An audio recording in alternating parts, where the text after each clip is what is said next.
Magandang tanghali mga ka-Antipyong. Dito na naman tayo sa panibagong vlog natin. Itong lugar na to ay tinatawag na Suidobashi Station.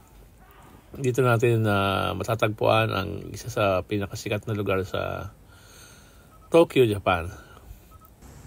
Dito maraming taong nagpupunta, usually pag weekend, Sunday, ganyan.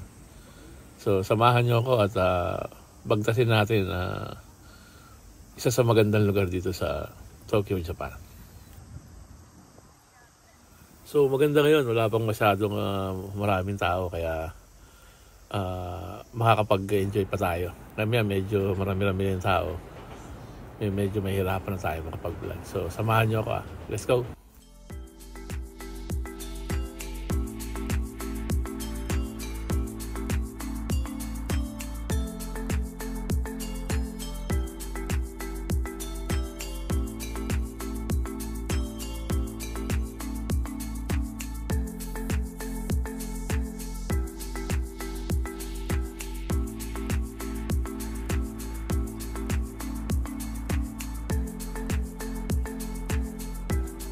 So dito sa Suidobashi Station na tawag, dito makikita ang isa sa pinakasikat na lugar, dome sa Japan, ang Tokyo Dome. Dito dinadaos yung kanilang mga concert events, pero usually ang dinadaos dito yung baseball game. Dito ang hometown ng Tokyo Giants. Yan, yung mga presentation nila at iba't ibang mga gamit para mag-cheer sa kanilang hometown team, ang Tokyo Giants. So maraming pupunta rito mga fans para manood, mag-enjoy. Ito naman yung entrada ng Tokyo Dome. So samahan nyo ako at libutin natin.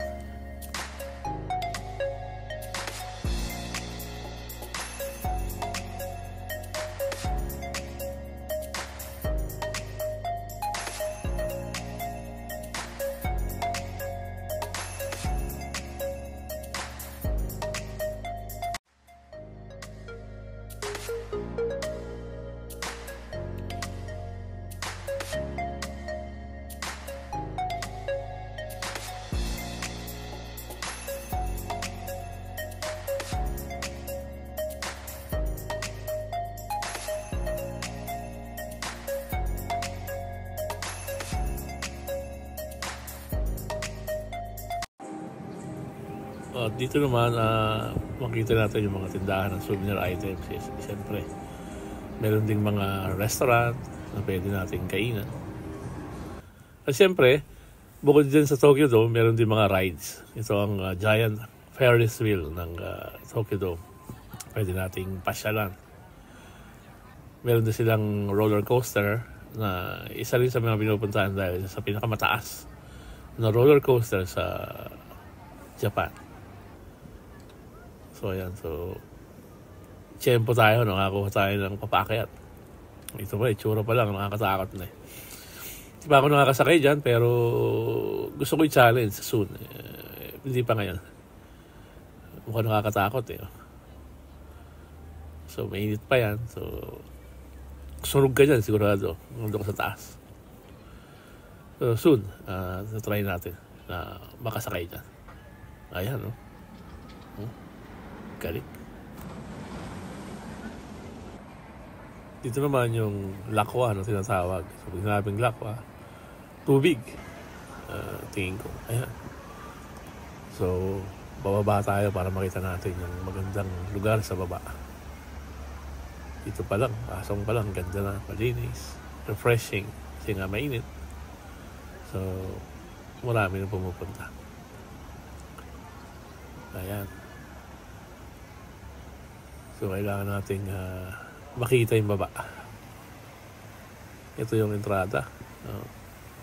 Dito sa Lakwa, yung tinatawag nilang parang sa Pilipinas, yung Splash Mountain.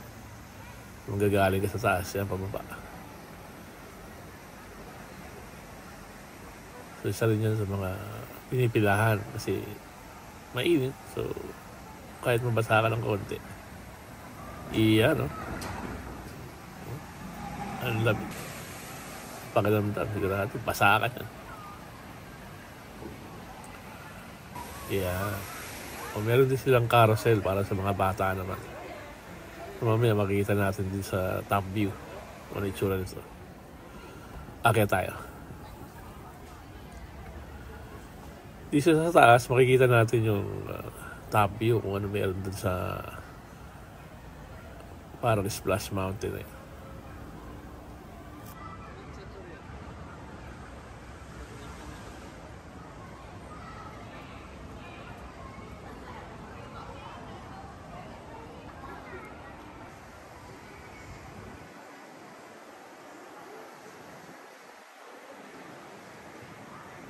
Ito yung itsura pag nasa taas ka, makikita mo yan. Yung sa likod, yun yung Tokyo Dome, roller coaster, Ferris wheel, at ito yung parang Splash Mountain, yung Lakuan na tinatawag nila.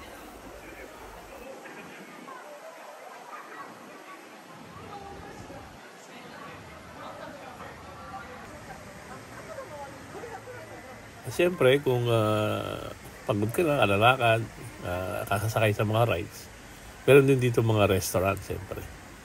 Foreign at mga Japanese restaurant na pwede mong kainan at makapag-relax ka sa init ng panahon. Dito mga Chinese restaurant, meron ding mga pagkain ng mga lamig, ice cream, o yung kakigori na tinatawag nila. Para sa atin, halo-halo. So ayan, medyo dumadami na yung mga tao. Kasi medyo maluwag na ngayon, wala nang masyadong corona. So pwede lang laboy-laboy dito sa Japan. So ito yung itsura ng labas. At ito yung pauwi na tayo. Dito natin makikita yung ticket booth. Ayan, pwede kayong bumili. Information center din. Kung anong pwede nyo gawin dito sa Tokyo Dome. Salamat po.